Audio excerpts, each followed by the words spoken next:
Este episódio contém descrições de violência que algumas pessoas podem considerar perturbadoras.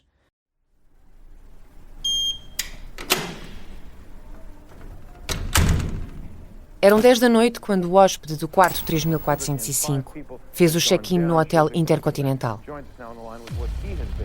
Chegou cansado do voo, mas estava com dificuldades em adormecer por causa da diferença horária. Depois, por volta da 1 da manhã, começou o barulho. E percebeu que não ia mesmo conseguir descansar. Não compreendo uma palavra, mas distingue pelo menos um par de vozes diferentes.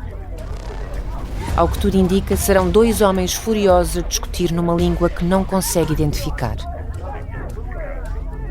Por volta das 2 e tal da madrugada, as vozes abrandam. O hóspede do quarto 3405 percebe que um dos homens saiu para o corredor. Houve passos que se afastam. Faz-se finalmente silêncio. E acaba por adormecer.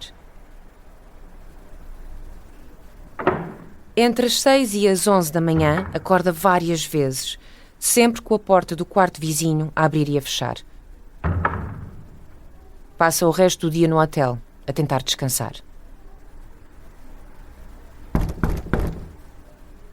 Agora, são 8h40 da noite daquela sexta-feira, 7 de janeiro de 2011.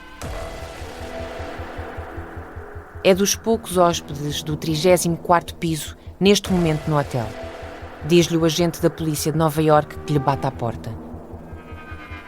Precisa de lhe fazer algumas perguntas. O hóspede do quarto 3405 explica que não conseguiu dormir quase nada durante a noite, por causa do jet lag e da discussão entre os dois homens. E revela que há algumas horas, durante a tarde, ouviu aquilo que lhe pareceu serem marteladas. Mas não ligou. Escreve o agente no relatório. Pensou que estava a haver obras naquele andar.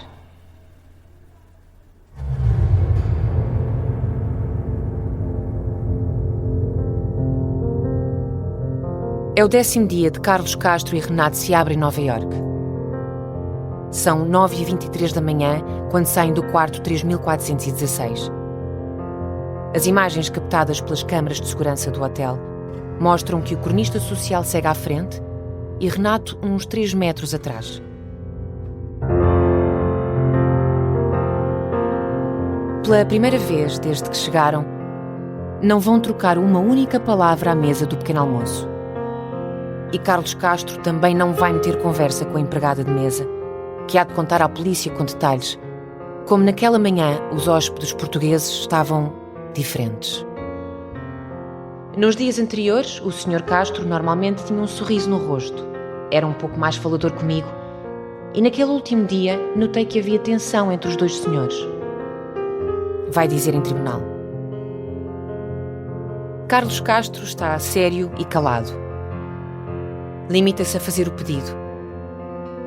Café com leite e uns ovos com torradas para ele, uma rabanada e um copo de leite para Renato. Comem em silêncio e depressa. Dentro de 21 minutos apenas, já estão novamente a caminho do quarto 3416.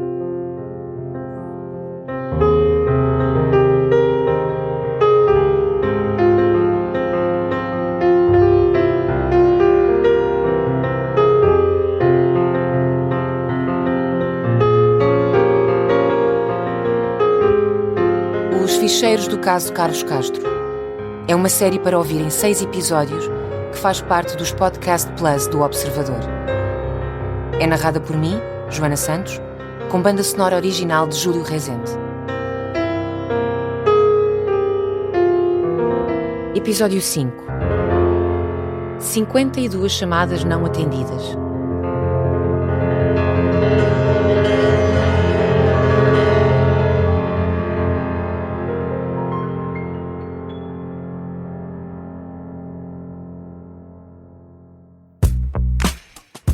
Conhecer a verdade muda tudo. Muda histórias, muda caminhos. Na estrada, também há escolhas que fazem a diferença. A gama elétrica Kia tem 5 modelos, com opções para todos os estilos de condução e momentos da vida. Uma nova forma de avançar com liberdade e mais de 600 km de autonomia. Gama elétrica Kia. Elétricos sem limites. Kia. Movement that inspires. Assim que entra no quarto, Carlos Castro pega no computador portátil e começa a tratar de tudo para alterar a viagem de volta a Lisboa. Antecipa o regresso para domingo, daqui a 2 dias. Está tão decidido que, além de mudar os voos, também pede logo um transfer para o aeroporto. E num carro normal. Não quer mais limusines. A polícia de Nova Iorque vai confirmar todas estas alterações através dos e-mails enviados para a agência que tratou da viagem em Portugal. E vai perceber, através dos depoimentos da melhor amiga do cronista social na cidade, até que ponto ele estava furioso com Renato Seabra. Ao longo da vida, Carlos Castro zangou-se várias vezes com Abel Dias. Aliás, em janeiro de 2011, é assim que estão. De relações cortadas. Diz que as fúrias do amigo eram célebres e temíveis. Quando zangava, zangava. Passava a se chamar palavrões, passava a dizer coisas que os outros não gostavam de ouvir.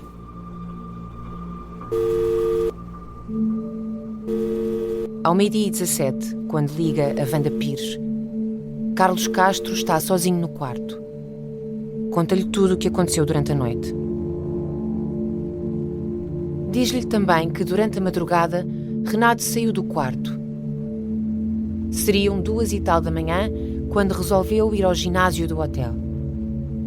Agora voltou a desaparecer. Carlos não faz ideia de onde foi, se está a algures no Intercontinental ou na rua. Só sabe que lhe pediu dinheiro. Carlos deu-lhe $100 e ele saiu. Wanda percebe que o amigo não se sente seguro. Carlos não quer que Renato volte sozinho para Lisboa, mas também diz que não reconhece a pessoa com quem passou a noite a discutir. Parece que Renato tem dupla personalidade. Desabafa. Não quer que ela o vá buscar para almoçar, nem muito menos refugiar-se na casa dela em Newark. Mas Carlos Castro admite que está com medo. Não quer que Renato saiba que está a falar com ela. E avisa a dada altura. Se entretanto tiver de desligar a chamada à pressa, é porque ele voltou.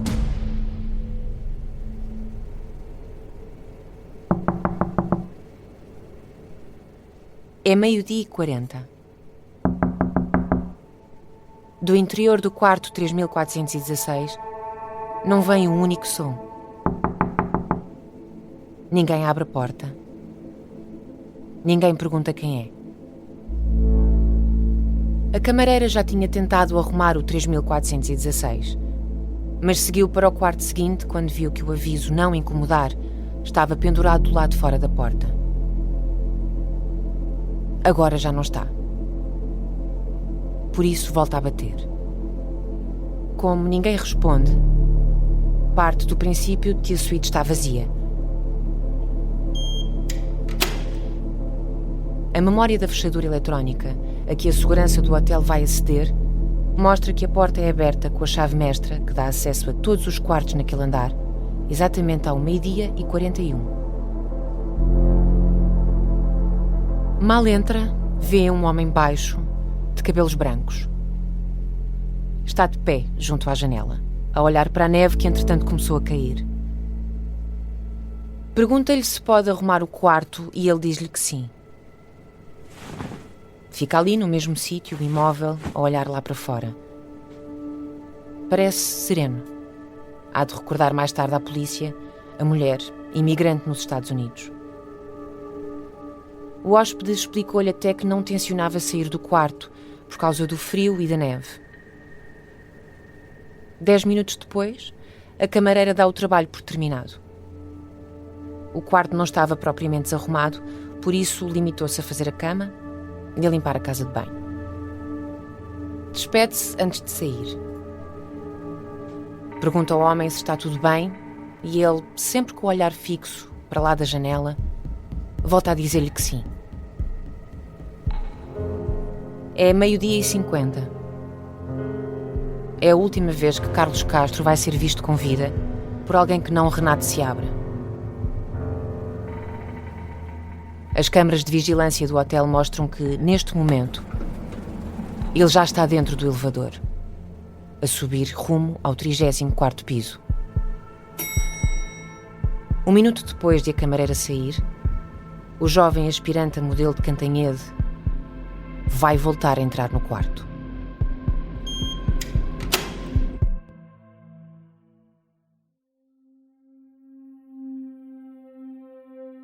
Carlos Castro tem 65 anos. Quem o conhece garante que, apesar da personalidade irascível, está longe de ser uma pessoa violenta. Palmira Correia, além de ter sido colega dele durante décadas, é vizinha do cronista social. Sabe como ele se comporta em trabalho e em privado. Qual é a atitude dele em festas e no dia-a-dia. Descreve um homem discreto e frágil. Medroso, até. Ele era sempre muito emotivo, mas simultaneamente era muito frágil. Ele não era uma pessoa assim violenta ou... Não, ele era uma pessoa, até na sua presença nos sítios, ele era uma pessoa discreta, apagadinha. Não era uma pessoa como a Lili Canessa, chega e faz a festa. Não, ele era uma pessoa que estava lá no seu canto, discreto. Notava-se nele assim alguma fragilidade, medo de que alguém o pudesse confrontar. Eu acho que ele era até medroso, porque era pequenino, porque tinha uma figura frágil. Se alguém o confrontasse, ele não tinha capacidade até física para enfrentar ninguém. Wanda Pires também conhece Carlos Castro muito bem. Por isso mesmo, há de dizer às autoridades que não ficou nada descansada depois da conversa que teve naquela manhã com o amigo. Wanda está sozinha em casa. Não consegue deixar de pensar no que aconteceu na noite anterior ao jantar. Renato estava muito acelerado e a agir como se fosse louco. Vai revelar dentro de algumas horas ao detetive John Mongiello. Parecia outra pessoa. Não era o mesmo rapaz tímido, calado e educado com quem dias antes tinha andado a passear entre Newark e Atlantic City. A conversa que teve nessa manhã ao telefone com Carlos Castro durou 14 minutos. Começou ao 12h17, terminou ao 12h31. Menos de uma hora depois, Wanda Pires volta a ligar para o telemóvel do amigo. Quer perceber se Renato já apareceu, se as coisas entretanto ficaram mais calmas. É 1h28 da tarde. O telefone toca 2 ou 3 vezes. Depois, tem a sensação de que a chamada é rejeitada. Deixa passar 1 minuto, resolve insistir. Liga outra vez à 1h29 e depois à 1h30 e logo a seguir à 1h31. As chamadas ficam todas registadas no telemóvel dela, que há de ser analisado e fotografado pela polícia. Ninguém atende. Está a ficar mesmo preocupada. À 1h39, decide tentar o telefone do quarto. Liga para o Intercontinental, pede para lhe passarem o hóspede Carlos Castro.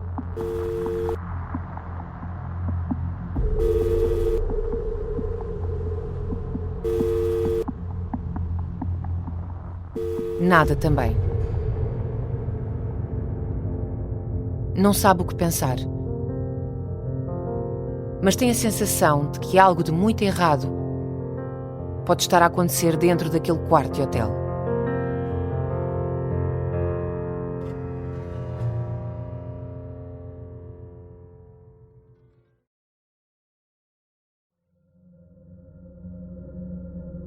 O O departamento de vendas do Hotel Intercontinental fica na cave do edifício, no piso -1. O e-mail chega à hora de almoço, por isso a funcionária de serviço não o lê imediatamente. Foi enviado por uma agência de viagens portuguesa e pede que os documentos em anexo sejam impressos e entregues ao hóspede do 3416. Assim que abre a mensagem, a funcionária reconhece o número do quarto. Recorda-se bem do upgrade que foi concedido àqueles hóspedes e da explicação que a agência lhe deu para fazer esse pedido. É um dos nossos melhores clientes. Vai tratar do assunto imediatamente. Primeiro, imprime a documentação. É a informação do novo itinerário de viagem. Os senhores Carlos Castro e Renato Seabra partem do aeroporto de Newark já no próximo domingo. Depois, guarda tudo numa pasta de plástico azul e sobe até ao lobby. Precisa de um paquete que vá ao 34º piso fazer a entrega. Quando percebe que não há ninguém disponível, apanha o elevador de serviço e vai ela mesma deixar os bilhetes de avião no 3416. É 1h48 da tarde. Hão de confirmar as câmaras de segurança instaladas dentro do elevador e fora dele, no corredor de acesso aos quartos. Neste preciso momento, em Newark, Wanda Pires acaba de voltar a marcar o número de Carlos Castro.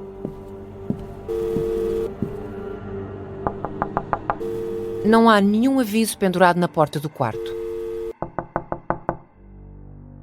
A funcionária bate várias vezes. Ninguém lhe responde e não houve barulho absolutamente nenhum. Nem sequer o telemóvel a tocar. Significa que, por esta altura e tantas chamadas perdidas depois, o Nokia de Carlos Castro já foi posto no silêncio. Neste preciso momento, tanto Carlos como Renato estão no interior do quarto. Esse facto há de ser confirmado com recurso às imagens de videovigilância do hotel. Como nenhum deles abre, a funcionária do departamento de vendas espalma a pasta e atira para o interior do quarto, por baixo da porta. A seguir, volta para o escritório na cave do edifício. Assim que vir os documentos, Renato Seabra saberá que Carlos Castro não estava a fazer bluff. O voo de regresso foi realmente antecipado para domingo. O que significará também que, assim que chegarem a Portugal, esta relação vai mesmo chegar ao fim. A mãe de Renato Seabra pensa que o filho está seguro com Carlos Castro, a tentar arranjar trabalho como modelo em Nova Iorque. Acredita que mantêm uma relação estritamente profissional, que dormem, como é lógico, em camas separadas. E que a designer Fátima Lopes, dona da agência com que Renato tem contrato de exclusividade, está a par da ajuda que o cronista social lhe está a dar. Era óbvio que foi criado ali uma manobra para iludir a mãe, penso eu, a família dele. Na altura eu disse que não sabia que eles se conheciam e penso que foi a irmã que me ligou a dizer: como assim? O Renato disse-nos, ou eles disseram-nos, que a Fátima sabia e estaria de acordo com aquela, nem sei o que dizer, aquele relacionamento. Ora, eu não fazia a mínima ideia. Odília Pereirinha fala todos os dias com o filho, justamente através do telemóvel do cronista social. Dentro de alguns dias, vai revelar publicamente que o vem achando estranho, pelo menos desde quarta-feira, o dia que Carlos, Renato e Wanda passaram em Atlantic City. Vai contar que o filho se queixou de não conseguir dormir e que atribuiu as insónias à comida americana. E vai revelar que Renato lhe disse que se sentia numa prisão, que tinha saudades dela e que queria voltar para casa. A diferença horária de Nova Iorque para Portugal é de 5 horas.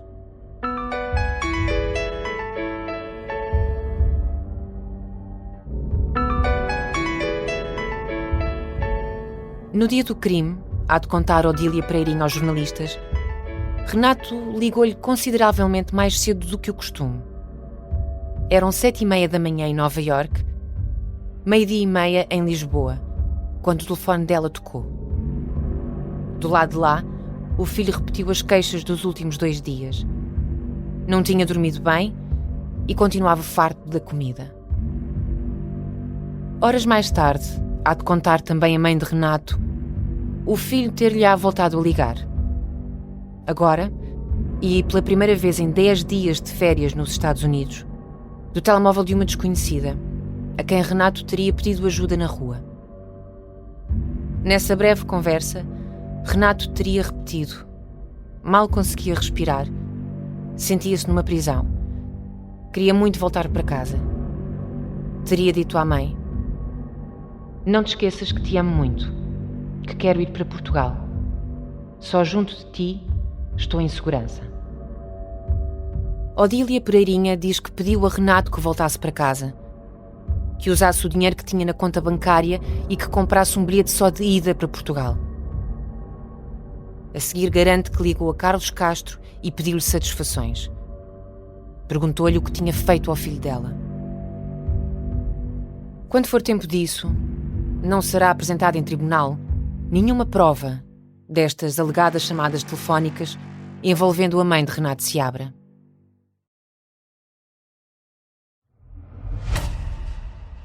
Wanda Pires começa a entrar em pânico. Já perdeu a conta às vezes que tentou ligar a Carlos Castro. Já passou a fase em que pensou que podia ser um problema do telemóvel dela. Nos últimos dias tem tido dificuldades para fazer algumas ligações. Foi por isso que ligou para o namorado. Pediu a Avelino Lima para tentar telefonar a um amigo. Mas ele não teve mais sorte do que ela. Também já enviou 2 mensagens para o número de Carlos. A primeira, à 1h32 da tarde. Estás bem? Não atendes o telefone. Preciso de falar contigo. A segunda, às 2h30. Liga-me, por favor. Vou ter contigo ao hotel. Não atendes o telefone. Estou a ficar preocupada. Até já lhe escreveu um e-mail. Já liguei 11 vezes, mas não atendes. Estou preocupada. Liga-me, por favor. Não obteve nenhuma resposta. Passa das 4h15. É a 17ª chamada que Wanda Pires faz para o telemóvel de Carlos Castro. Sendo que para o telefone fixo do quarto 3416 já ligou outras 10 vezes. A polícia de Nova Iorque vai apurar que ao longo da tarde desta sexta-feira, Wanda Pires vai tentar ligar-lhe 52 vezes. 33 para o telemóvel e outras 19 para o quarto.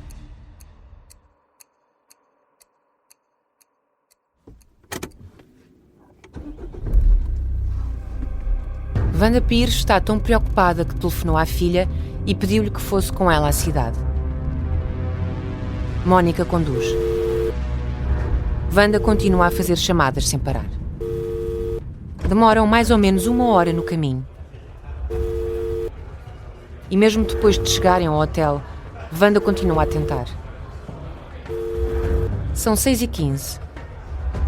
O relatório da médica legista há de determinar que Carlos Castro está morto há 45 minutos.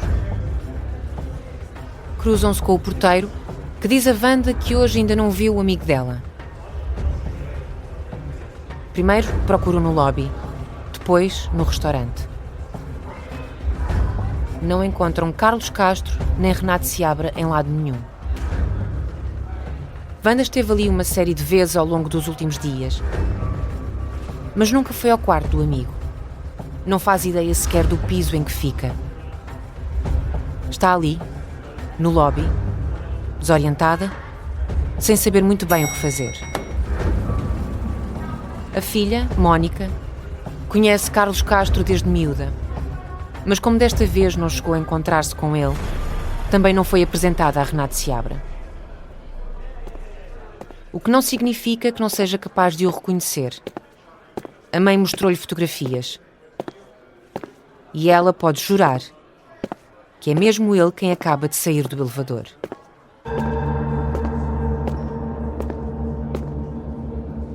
Renato Seabra está impecavelmente vestido, com um fato preto de corte italiano e sobretudo cinzento. Calça uns sapatos pretos e usa uma camisa branca e uma gravata roxa. O cabelo está penteado para trás, com gel.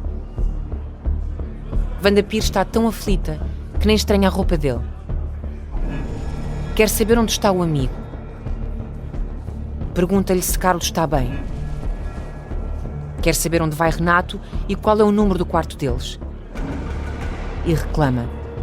Está há horas a ligar. Porque é que não lhe atenderam o telefone? Renato parece surpreendido por vê-la ali. Há de descrever Wanda mais tarde. Ficou em choque quando me viu. Escreve o detetive John Mongello no bloco de notas.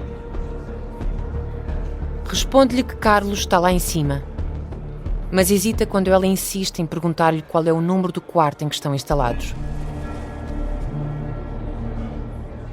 Depois de alguns segundos em silêncio, Renato diz-lhe: é o 3416. A seguir, acrescenta: mas o Carlos nunca mais vai sair do quarto.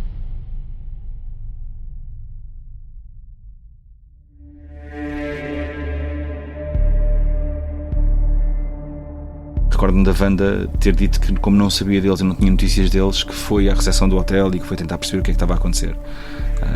É aí que se cruza com o Renato Seabra e que ele saiu de uma forma completamente natural, vestido, banho tomado. Foi isso aquilo que foi mais estranho, no meio disto tudo.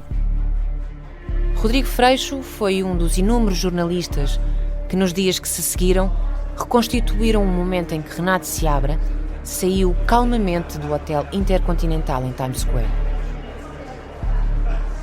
Assim que houve o número do quarto, Mónica lança-se a correr para os elevadores. A mãe fica para trás a questionar Renato. O que é que se passou? Por que é que estás a dizer isso? O que é que aconteceu? Mas não consegue arrancar-lhe nem mais uma palavra. Depois de alguns segundos de impasse, Renato recomeça a andar e sai do hotel. Wanda ainda fica a vê-lo afastar-se. Depois corre ao encontro da filha, que acaba de sair do elevador, mais uma vez no lobby. Com aflição, Mónica subiu ao 3º andar e percorreu o piso inteiro. Mas não conseguiu encontrar nenhuma porta com um número de 4 dígitos. Achava que Carlos estava no 3º piso, no quarto 416. O hotel tem 6 elevadores para hóspedes, mas só 4 deles dão acesso ao penúltimo piso. A subida é rápida. Assim que as portas se abrem, Wanda e Mónica correm pelo corredor alcatifado e encontram sem dificuldade o 3416. Há um aviso pendurado na maçaneta: por favor, não incomodar. Mas isso não as detém. Batem à porta e chamam pelo nome do amigo. Carlos não abre, nem responde. Do interior não chega um único som. Voltam à recepção. Explicam que estão preocupadas. Perguntam se a segurança pode ir até ao quarto, certificar-se de que está tudo bem. Estão visivelmente transtornadas. Mas o segurança explica-lhes que não é assim que as coisas funcionam. Se há um aviso na porta, é porque os hóspedes não querem ser incomodados. Primeiro vai ter de ver as imagens de videovigilância do hotel para perceber há quanto tempo está ali aquele não incomodar. Depois vai ser preciso fazer as contas e esperar. A política do hotel obriga a aguardar 48 horas antes de abrir quaisquer portas de quartos de hóspedes que não queiram ser incomodados.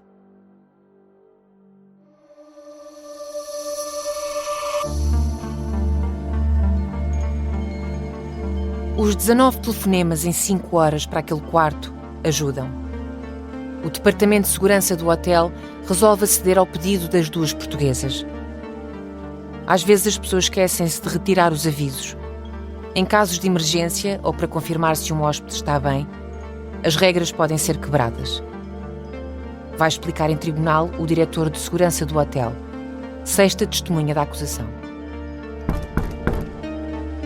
O segurança bate 3 vezes. Como não tem resposta, decide usar a chave mestra geral, que abre todas as portas do hotel.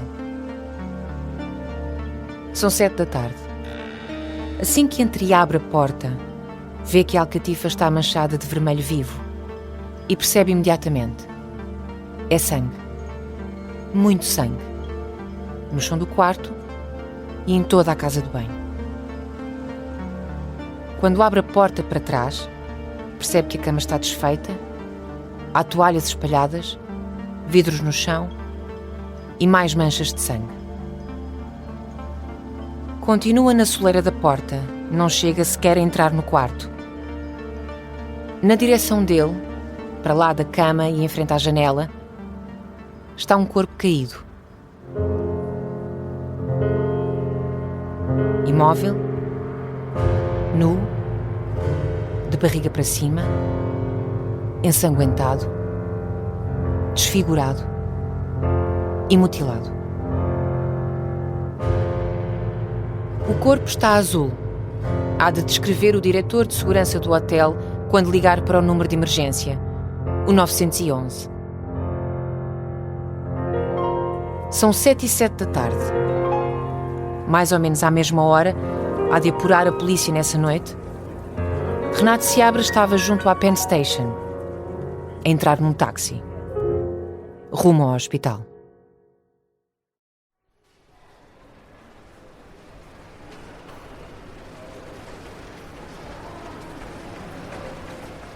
Hospital de Bellevue, fim da tarde de sábado, dia 8 de janeiro de 2011.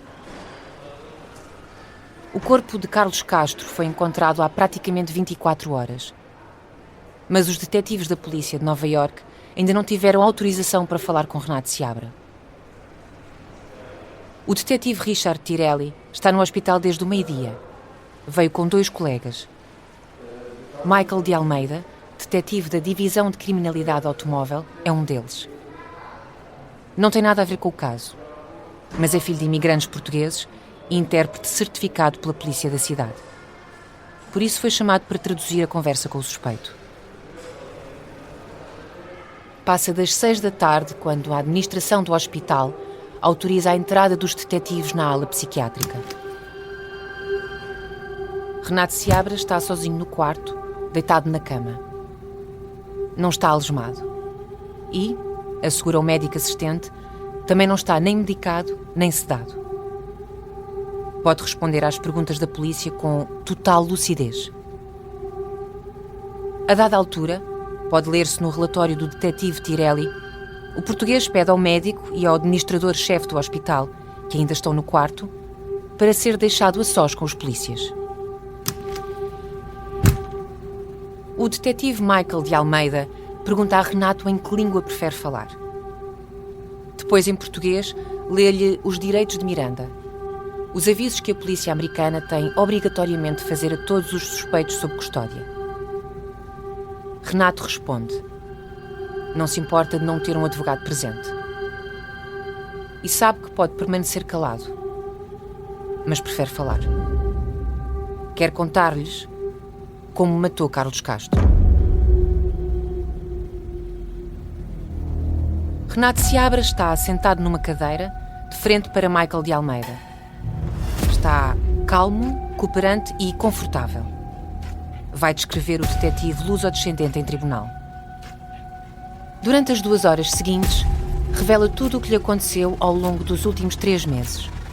Desde o momento em que a mãe e a avó o levaram de carro para o Porto, para se encontrar com Carlos Castro, até ao instante em que fechou a porta do quarto 3416 e pendurou o aviso não incomodar, deixando o cronista social morto e mutilado lá dentro.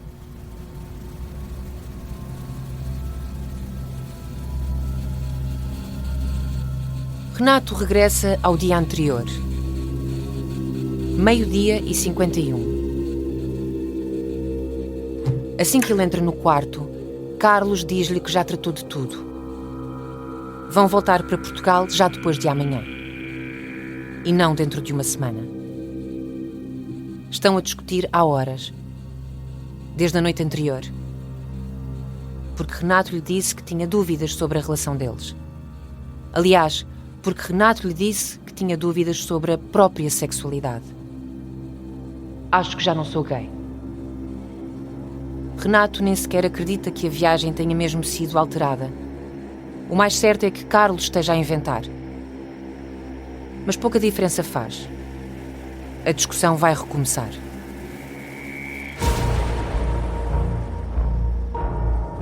Renato está demasiado furioso. Dá-lhe uma bufetada.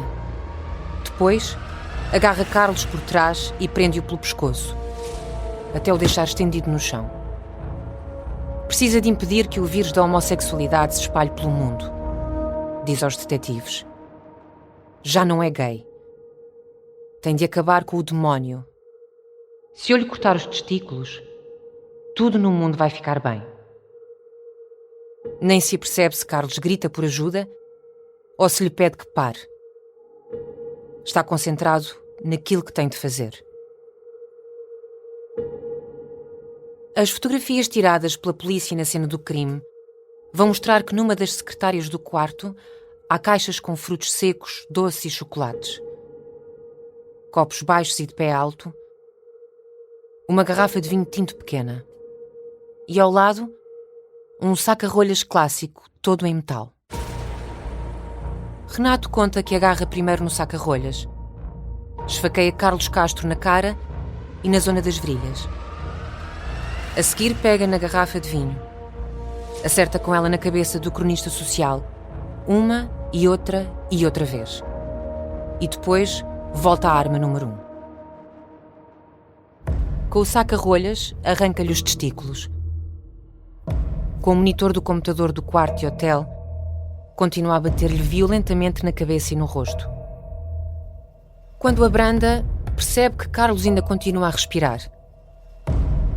Calça um par de ténis, uns Nike brancos, e salta-lhe repetidamente em cima da cabeça. Dá-lhe pontapés. Sente que deve ter passado 1 hora desde que tudo começou.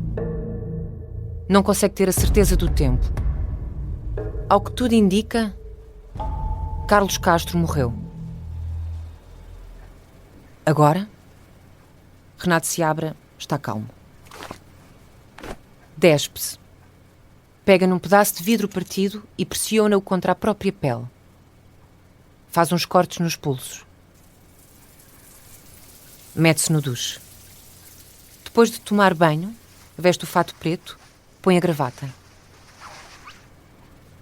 Penteia-se com gel e sai do quarto. Está aliviado por ter confessado tudo, diz Renato Seabra aos detetives, sentados num quarto privado na ala psiquiátrica do Hospital de Bellevue. Richard Tirelli toma nota das palavras exatas que ele usa. Porque vocês são a polícia e eu queria contar a minha história e tornar o mundo um lugar melhor. Renato Seabra confessou tudo. Aparentemente, o caso está resolvido. Mas há um problema. Aliás, 3. O interrogatório não foi presenciado por terceiros. Não foi gravado em áudio nem em vídeo. E o relatório oficial do detetive Tirelli só foi escrito horas depois, com base em notas manuscritas. 3 meses depois, no dia 29 de abril de 2011, o advogado de defesa vai apresentar uma moção ao tribunal. David Tuger quer que a confissão de Renato Seabra seja considerada nula.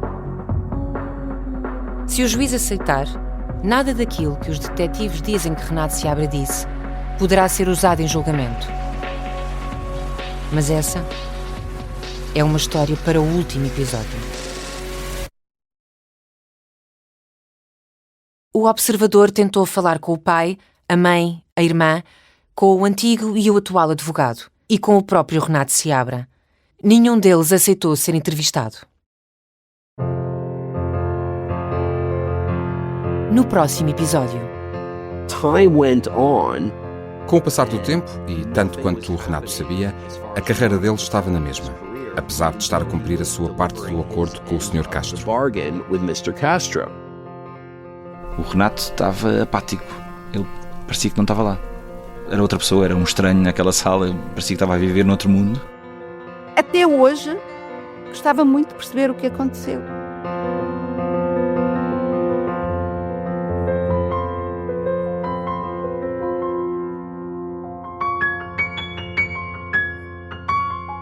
Os Ficheiros do Caso de Carlos Castro. É uma série para ouvir em 6 episódios que faz parte dos Podcast Plus do Observador. É narrada por mim, Joana Santos, com banda sonora original de Júlio Rezende. O guião e as entrevistas são de Tânia Pereirinha. A sonoplastia e o desenho de som são de Bernardo Almeida. O design gráfico é de Miguel Ferrazo Cabral. A edição é de João Santos Duarte e Tânia Pereirinha. A coordenação é de Miguel Pinheiro, Filomena Martins, Pedro Jorge Castro, Ricardo Conceição e Sara Antunes de Oliveira. Neste episódio, ouvimos sons retirados do YouTube.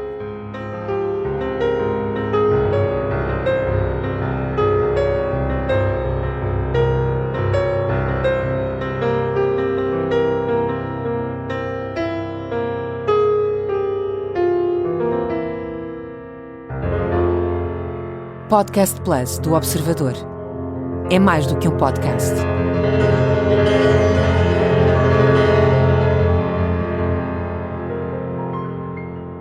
Os Podcast Plus do Observador têm o apoio da Kia.